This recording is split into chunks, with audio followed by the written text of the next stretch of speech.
Hello everyone, I'm Melissa Stevens. Welcome to the Encaustic Edge. Today's show is called Wax On, Wax Off. Just like the Karate Kid, we're going to show our stuff today, and we're going to have a lot of fun doing it. So if you haven't tried encaustic monotype before, it's a whole other ball game from the painting styles and techniques that I've been showing you up until now. So first, I wanted to welcome everyone. If you are joining me here today, I would love for you to go ahead and make a comment. Let me know where you're watching from, or any questions or things that you see that you don't understand. Please ask a question. We're all here to learn, and I love sharing thoughts and ideas, so I would love to hear from you. The first thing that I wanted to do was to give you a little definition. There are two words, monotype and monoprint. To be honest, for 12 years, many moons ago, I was a monotype artist who used the two words synonymously, and I thought there was no difference, and I just never took the time to really go through and see what those definitions might be, but they are different. The monotype, which we're going to be doing today, is a kind of print that doesn't have any element in it that can be duplicated. So it's one and done, one of a kind, can't do a series, can't do multiple images of the same thing. A monoprint, on the other side, has an element or a matrix in it that can be duplicated in multiple images, like a limited edition print. So it will be slightly different than the original, but it will be enough of a similarity there that you can make multiples of the same image. So that's the difference between monotype and monoprint. So today we're going to be, like I said, working with the monotype. So today, let's jump into the materials before we start getting creative. You can see here before you, I have my hot plate set up. This is an R&F encaustic hot plate. They come in different sizes. There's a heating element underneath it that you plug in. It's an electrical, like the kind that you would take camping, that you would set up with your gas. But this is an electric one, and you can see that my temperature gauge is set to 150 degrees. Pardon my dogs. So we don't want to go over that, between like 140 to 160, and you just kind of, rather than watching the gauge, but maintaining those temperatures is critical. You need to kind of watch your paint and the way that it's releasing from the hot plate. If you get too hot, you get these kind of I don't know, it's a kind of like this gooey line. I guess that's my fancy term for it, this gooey line. When you go to pick up your paper from your hot plate, here you can see on this one, my paint or my palette was much too hot, and I got these weird kind of striation lines coming off of the paper. So it is kind of a cool effect in like different angles, and it does look kind of neat. So if you are going for something like that, you can see it makes kind of a pattern in and of itself. But that was my indication that my hot plate was too hot. So it wasn't leaving me with the marks that I made for the print. What happened is it was too soft. So my paint had gotten too hot. So that wasn't necessarily what I was going for at that moment, but that's what happens when it gets too hot. So on most heating units, there's a dial that you can change the heat to different temperatures and that sort of thing.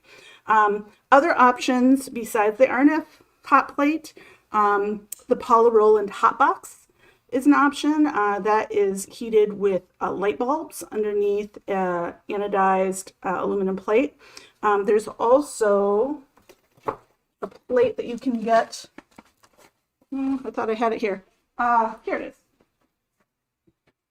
You can buy a plate like this. It's a printing, and this is the brand is Encausticos printing plate, and this is something that you would put, just like the picture indicates, right on top of your heating unit, like your pancake griddle or something like that. You could print on that. This is just a plate of anodized aluminum. So you can find out more about heating tools on my heating tools video, which is part of the encaustic edge. So you just need to stream back, go through my videos and find that, and that'll give you more details about like places you can find it and expense and all that good stuff. So, so you got your hot plate or your hot box, and then you'll also need, obviously, a flat surface temperature gauge. This is, again, critical to keep it between that 140, 160 temperature. And it's really just an indicator if your electricity jumps or something happens that it starts raising the temperature of your hot plate. Another thing that you'll need is either a brayer or a baron. If you don't have either of those, you can kind of do the cheater version, which I do all the time and actually kind of prefer. And you can use a credit card. This is my old cold card. You can use one of the clay tools, anything with a flat edge that's wood or plastic, something soft. You want to be careful. This somewhere along the line got chipped. I would probably not want to use that edge, but use another clean edge. I also got this really cool gadget. I think possibly a stocking stuffer. I'm not sure, but it's a scooper for cleaning up your cutting board. But I use my hand or a paper towel. So this is an excellent tool that I use for rubbing against the surface area of my paper and my hot plate. So this is silicone. Another really super cheap version, cardboard, old foam core, any of these things will work. So you don't need anything really fancy. Once you get into the painting process, some of the tools that you can use with that, you can use just a regular painting brush. You can use any kind of silicone tool. This is a tool that you would use for your barbecue, but I use it for painting. There are also paint shifting tools. These are all silicone heads, so they won't melt, and they all have different shapes and heads on them, so they do move your paint around differently. I also have some, when you buy a tool like this for carving, most of the time they have a wooden end on them as well, because they're supposed to be clay tools, but you could use the wooden end of your carving tool to move your paint around on your plate. And I think this is an old excavating knife from when my kids were little, and there's a hammer on one end and a little sawtooth plastic knife on the other. So be creative and look around your house. I'm sure there's at least half a dozen things that you could use with the encaustic monotype. So let's see. Oh, another thing, I tend to have a really high tolerance for heat, so I can generally touch the paper, and I don't really have a lot of problem with that. But some people are a little more sensitive, so you might want to get a pair of tweezers. This has it has silicone little finger holders there, so that my fingers don't get hot. Generally, what I'll do is I'll just slide this onto the edge of can you see it over here? Right here. I'll slide it on to the edge of the plate, so I don't have to be searching for it on my table. I know exactly where it is, right over here on my plate. Another thing that I use is just a little binder clip, and I use this to hold my paper in place. If I'm doing multiple runs of the printing, I want to make sure that it doesn't move. That way I don't have to set up some kind of a system to make sure that I'm aligning it properly. Most of the time I'm just having fun though, and just setting things down and that sort of thing. You'll also need paper towels to clean off your palette, which it looks like I've already kind of splashed it with some stuff. So I'm going to clean that off. And soy wax. Soy wax is your friend for cleaning off your encaustic paint. You could also additionally, if you wanted to, bring over your oil pastels, because these also work on the hot plate, and we're going to go through some of that. So let's make sure that I got all of my tools here. If I didn't, it'll catch up with me eventually, and I'll be able to show you then. So the next thing we want to talk about is paper. You are looking for a smooth, semi-absorbent paper, and you can use like an Arches or a Reeves paper made for printmaking, or sometimes for watercolor. I try to look for some things a little softer. What I most like to use is sumi-e paper, or a Japanese, some people call it rice paper, or it's actually washi paper. So this is a really nice thin paper, but it has a lot of absorbency to it. And as you can see, even just visually, there are two sides to the paper. There's this kind of shinier, flat, smoother surface. And then there's this kind of toothy, textured side. And depending on which side you put your paper down, the encaustic paint is going to absorb into the paper differently.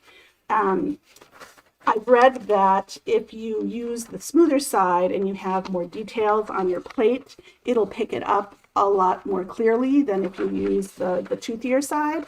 But I kind of prefer the toothier side. I kind of like that kind of feathery, soft, the way that the encaustic paint laps onto the paper. But you know what? Experiment, try using different papers. I've even used coffee filters, and I'll show you some examples here. I've used copier paper, which doesn't work very well.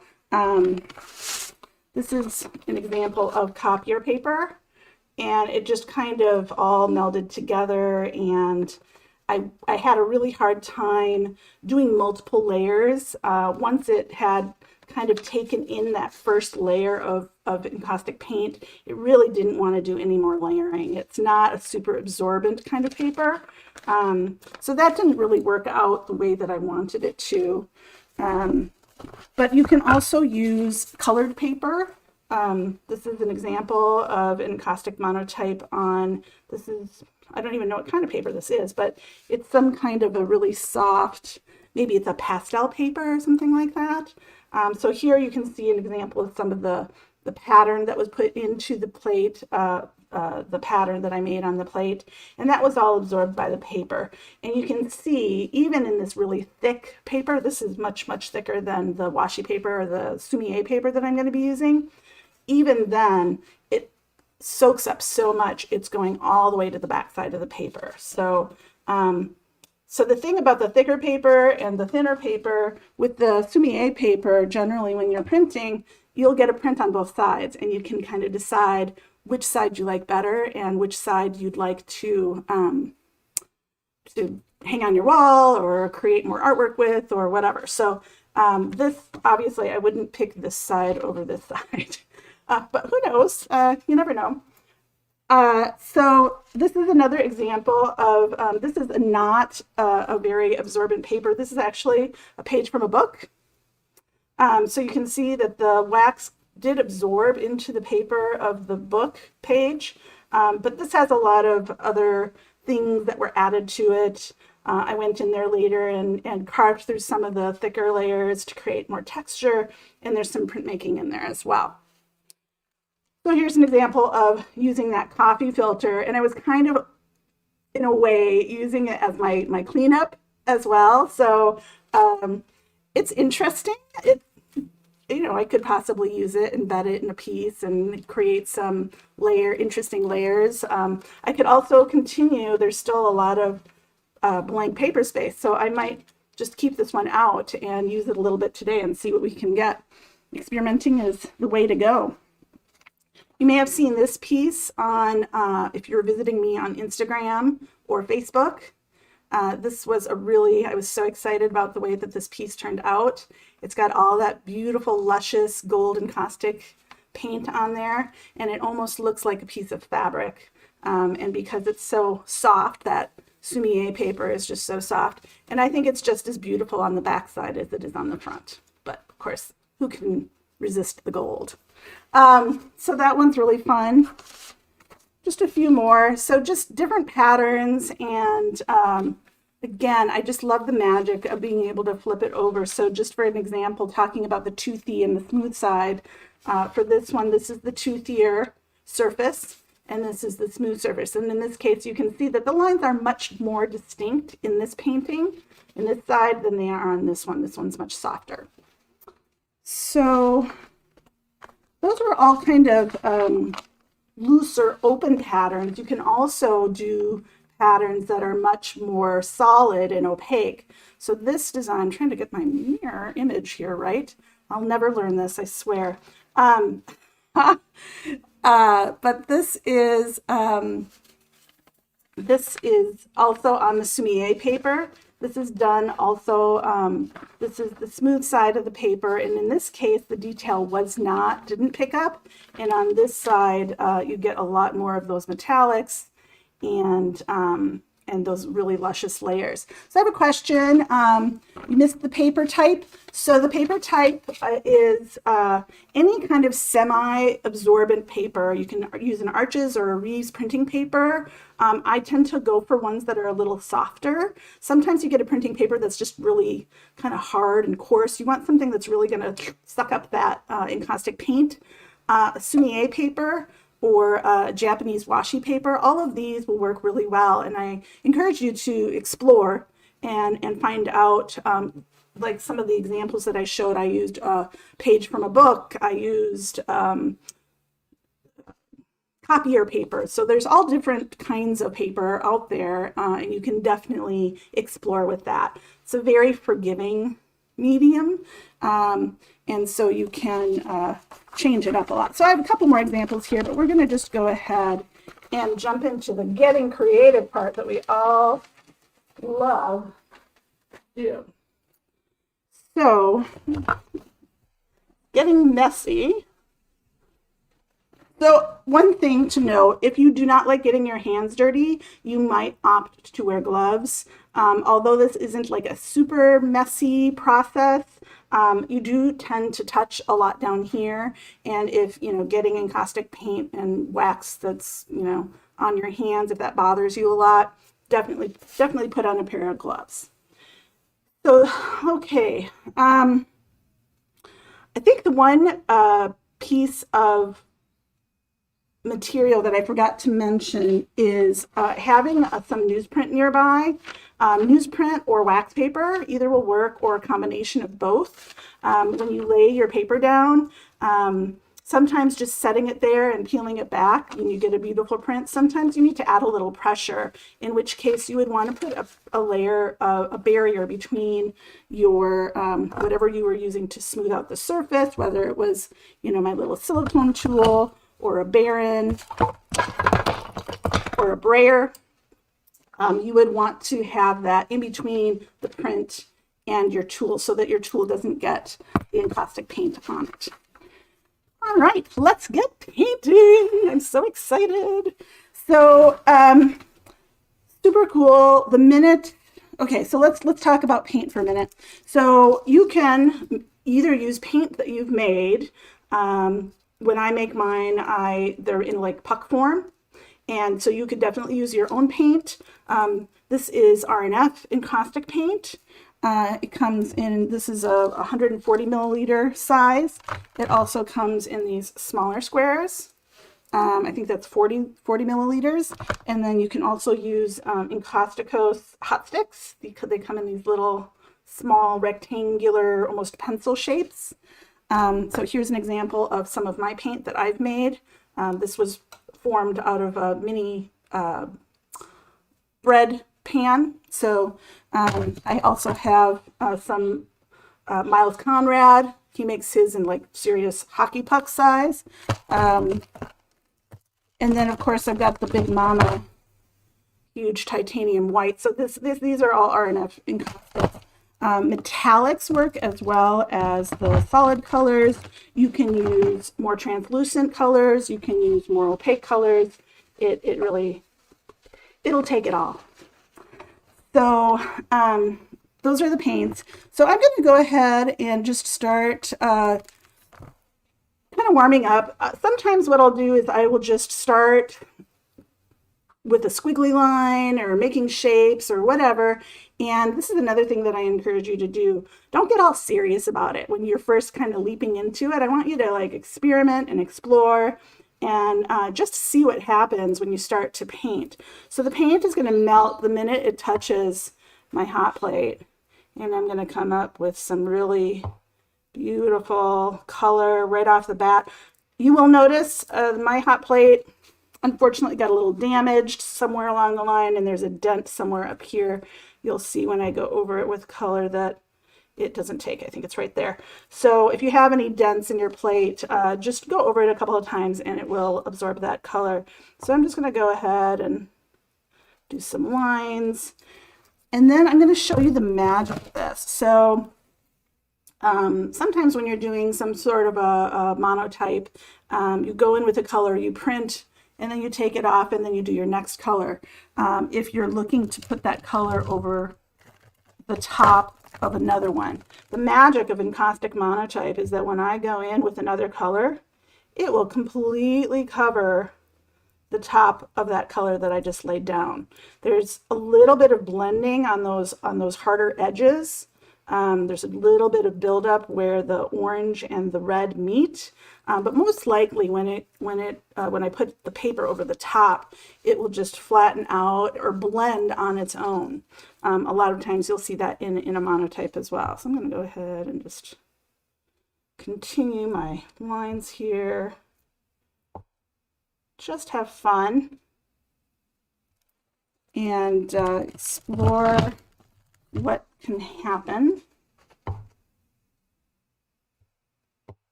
So you can see I'm using different edges of the block, and sometimes you'll get a little bit of color exchange on your block of color. And with that, all you need to do is, if that disturbs you, or you don't like your colors blending or whatever, you can just go ahead and melt it off the side and just wipe it off with a paper towel. I don't mind it. I think it's kind of fun based on what I'm doing today, especially. And if I, wanted pure color, I could just go to another end, that sort of thing. Have these little encausticos dots, which are super fun. So what I like to do on that first run is leave a lot of open space between the color. I don't want to fill it all, just because it leaves me more room to add more design and texture later. So I'm going to go ahead and I'm going to prepare my paper for this first kind of dry run. I have over here the Simier paper, and I'll go ahead and I'm going to start using the smooth side of the paper, and to make sure that my paper is not moving, I'm going to take these off. I'm going to use my little clip. And I probably should have done this first, but that's okay. I'm going to put my paper just on the very edge. So basically what I'm doing, and because it's off screen, I'm going to clip the edge of my paper to the edge of my hot plate, so that when I'm done, all I need to do is flip it over, and then maybe, let's see, where can I do this? No, that's okay. I'm going to do it this way. So I'm going to go ahead and clip it to the edge of my plate. Shiny paper side down. Move it over a little bit. I'm going to move my temperature gauge and just lay down. And wow, you can see that paint is just sucking it up into its fibers right off the bat. You get the design on the back. I could potentially... And you can see I'm just touching this. Like I said, I have a friendship with heat, and it doesn't bother me that badly, but it could burn your hands. So you could, at this point, use your newsprint paper and a Baron and rub it like that, moving it around. Make sure you get all those edges. And we're just getting this really nice print. So I'm going to go ahead, I'm going to peel that back. And you get this really gorgeous image. I'm going to go ahead and take it off so you can see it. And you can see, oh, it looks like it, though it's a little dirty, I should have cleaned my palette a little better, but I can go over that with more color as well and just cover it up. So there's not a lot of paint left here on my palette, but rather than just cleaning it off, I'm going to go ahead and leave it there. Sometimes you can use that image to help align your paper onto your hot plate so that you don't have to create those corner lines to, I'm blanking on what they're called, the guides that help you put your paper in the right spot. So I'm going to go ahead and use my lines here, and you can see how that kind of remnant color left on my plate is just blending with this yellow, and I think that's kind of exciting, so I'm going to go ahead and leave it alone. And then I'm going to go ahead and add some maroon, and I'm going to just, again, not getting super serious about it, but I do want color. Why is it not? Here we go. So you can see that even just the application of the color is creating a visual texture, which is really cool. But we will get into the tools that I have here, but I want to just show you some of the super cool texture that you can create just by using the paint itself. So let's go ahead, and I'm gonna just line this up. Paint, and I'm printing on the same side that I started on, which is that shinier surface. And I'm gonna go ahead and align it as best I can to the new color. Right. Since this is a more opaque color, it's going to get soaked up on the back side. I'm going to go ahead and, rather than messing up my hands, I'm going to go ahead and use the Baron to rub that color into the paper.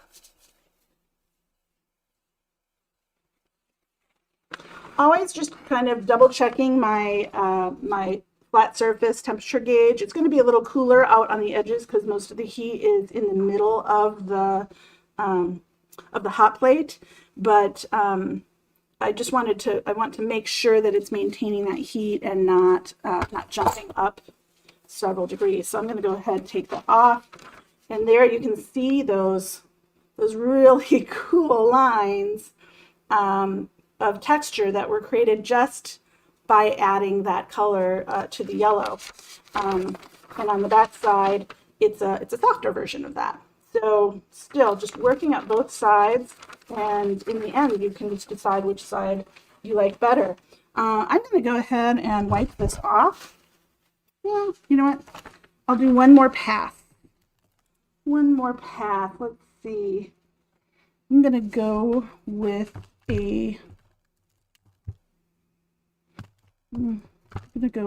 let's go metallic, shall we? So this is a bar of ancient gold, which everybody loves. It is a blast to work with. It's a blast to paint with.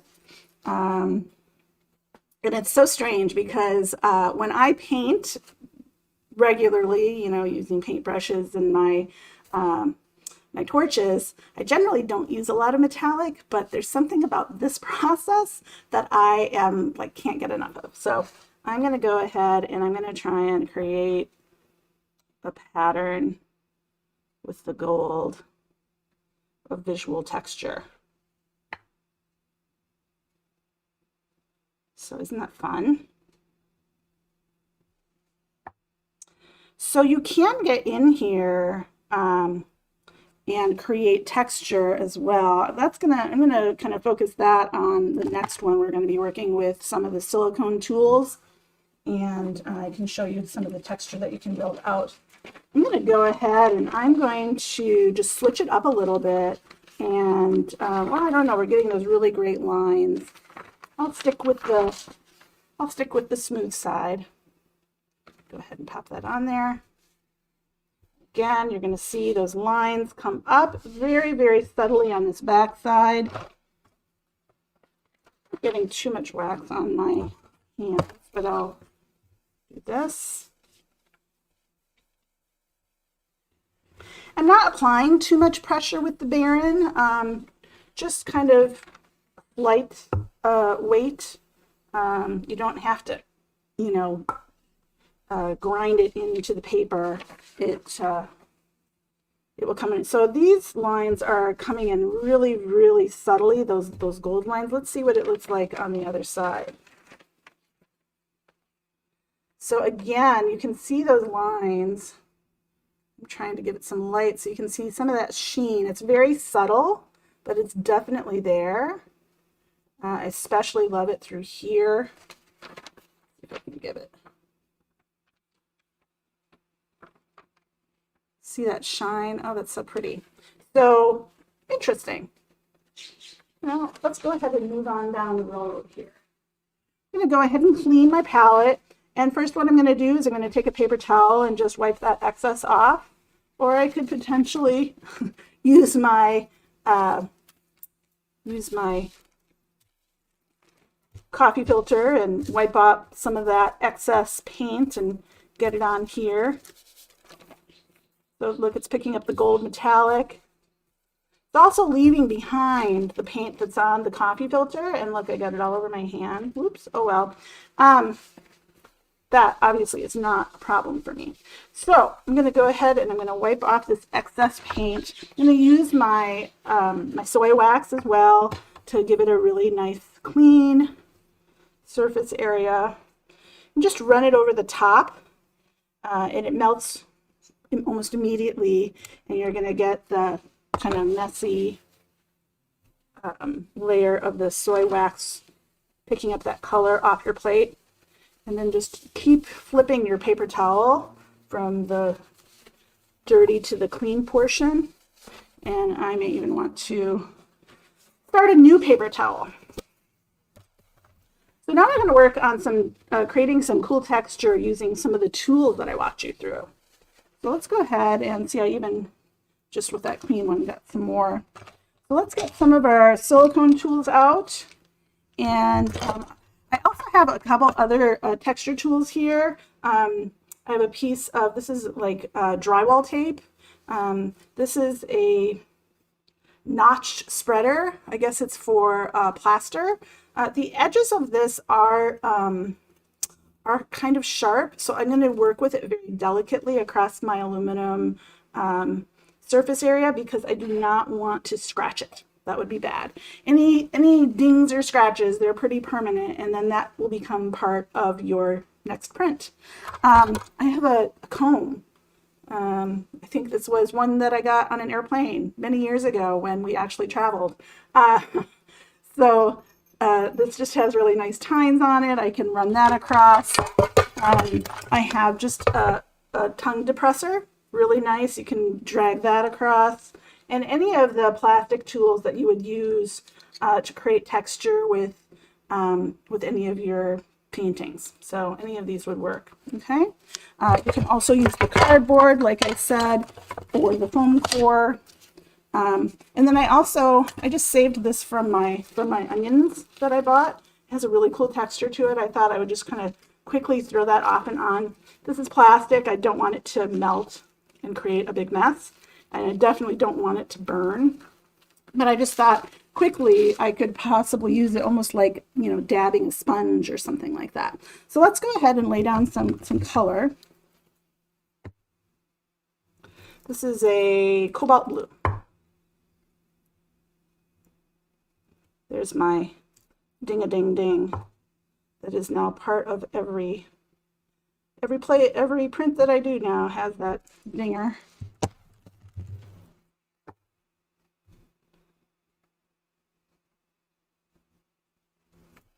This is a cerulean extra pale. This is King's blue.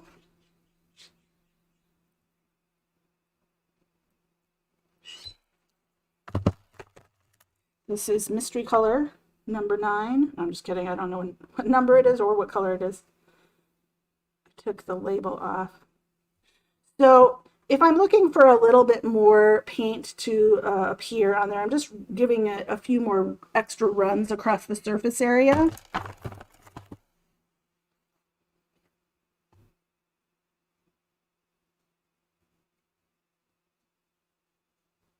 I'm just kind of giving myself a little bit of a parameter for my print. All right, again, I should have started with, I'm really bad at making my steps at the right intervals. I should have put my paper onto my hot plate before I started adding color. Okay, come on. There. Get these pieces apart. All right, this time I'm going to go ahead and I'm going to print directly on the toothier side of the paper. Just see what kind of differences we come up with. I think what I'm going to do is I'm going to, before I lay it down, I'm going to go ahead and do some texture. I'm going to start with one of my little fun silicone brushes and create some cool lines. These are pretty subtle. That's cool. Okay, and then, so the silicone tools, you can tell that most of mine are really, really dirty, and that's just me being lazy. But you can clean it by putting it up against your hot plate and kind of wiping it with a clean paper towel, and then cleaning off your hot plate with the paper towel again. So we're not going to worry about that right now. That's my end of the road dealy bob. So you can see I got some of my dirty splashes in there. Oh, well, it could be really interesting. So here I'm just moving the paint around with my shifting tool. Super fun. Again, nothing really particular in mind with this print, just looking to have a good time. So that's more of a pointier version of the tool. Here's kind of a short and stubby one. And it's got some color left on it too, but I'm going to kind of not bother with it and just see what I can do with it. This is a subtractive method of printing, meaning that I am actually pulling and pushing away that encaustic paint from itself, creating these big empty spaces. And you know, for us it's really cool pattern and texture, but it's going to reveal the paper underneath. And so let's just go ahead and start with that. I'm going to freeform it here and just, again, I'm going to start with the toothy side rather than the smooth side. I'm going to go ahead and lay that down. You can see it picking up right off the bat. Very, very cool. It's like Christmas every time, I swear. It's a gift you can give yourself. I'm going to go ahead and this time we'll use a bit of cardboard just to smooth out that area. Just so you know, I'm not trying to sell you a bridge here on your simple tools. So there, that's pretty cool on the smooth side. Let's go ahead and see what it looks like on the, so there you can see those really cool soft lines, but still get a lot of really great visual texture. And I think we're having fun. How about you? Are you having a good time? I've got a little message here. Thank you, Suzanne. Cleanup is so easy. Working on hot plate is definitely a process that we would love to try. I highly recommend it. It's so much fun and it's super addictive. So there you saw the cardboard at work. Let's go ahead and add some more color here. Let's do, this is a mauve, French mauve or reddish, i.e. lavender. So here I'm going to make kind of a pattern with the color itself, and then I'm going to do more pattern using the silicone tool. So that's cool, kind of a ribbon.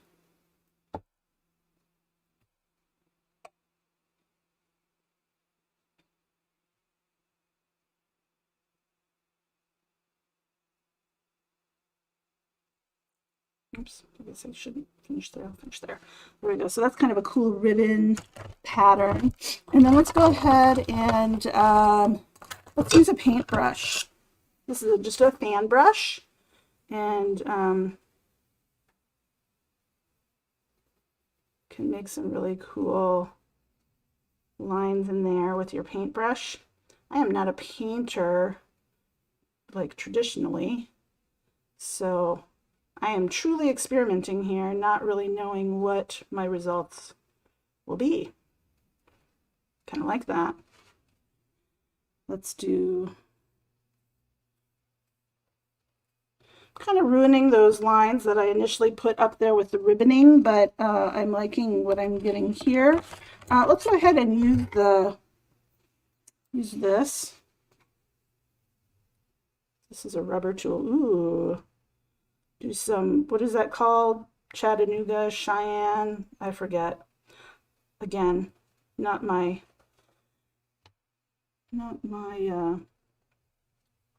specialty. There we go.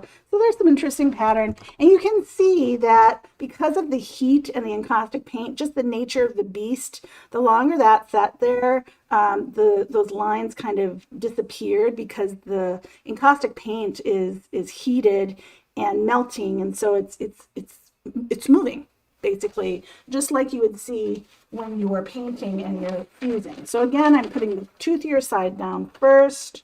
I'm going to kind of guesstimate where my square is. Okay, I don't want to get paint on my hands.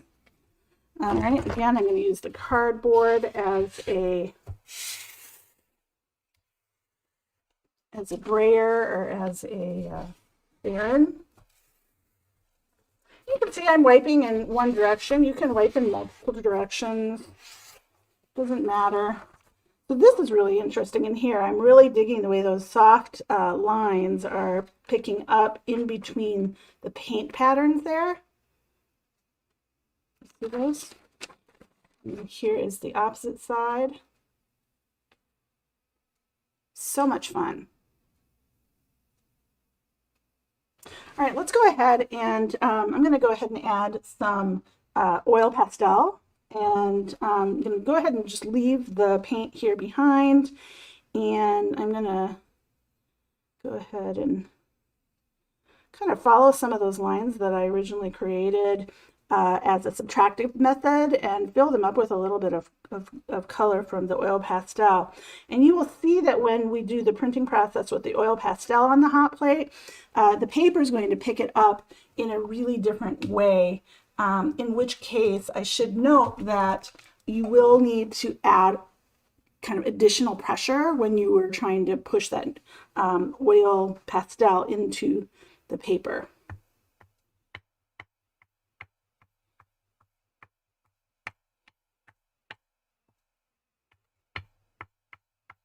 So these are just really, simple designs, and by building them up in layers, you're creating some really cool design, more design and more texture. And let's add some orange.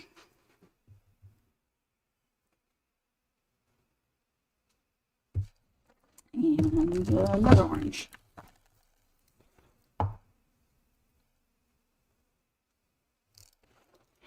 All right, and then we're going to do some more texture. Let's go ahead and use that onion bag. I'm going to go ahead and just kind of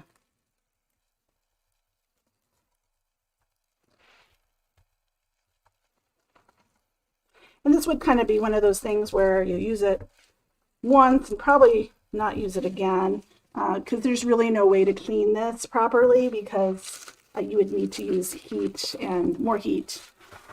But I've created some interesting pattern there. And then, okay, let's try some of these. So sometimes I use spoons and spatulas as well, which can kind of create some cool texturing and lines. Mark making is the best. So very random, very fun right there. Okay.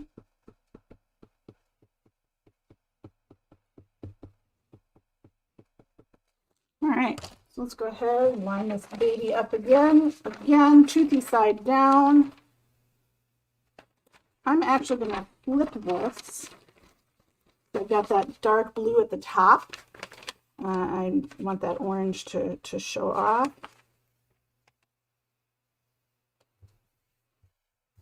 Now you can see I'm not using my clip anymore, and the paper is still staying put for the most part when I'm smoothing it out with the brayer or with the Baron or the cardboard, and that's just me. So mind you, I've got that oil pastel on there, so I'm wanting to push a little harder with the cardboard, maybe even a little longer, or along the surface where I laid it down. My cardboard's getting a little bent up with my pressure here, but that's okay. It's saving my fingers from getting burned. All right, so let's go ahead and take a look. So I'm not making out much of the oil pastel on this side.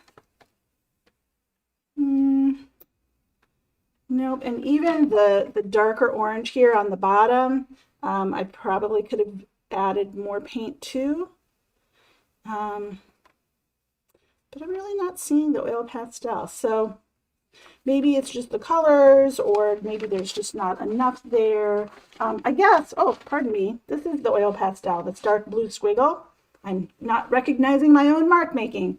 The dark blue squiggle is the oil pastel. So that's pretty cool. And then you clean it off in the same way that you would your oil stick, or your encaustic paint. Super easy. And then we'll use the soy wax one more time. And that about does it. So we're going to go ahead and clean this off really quick.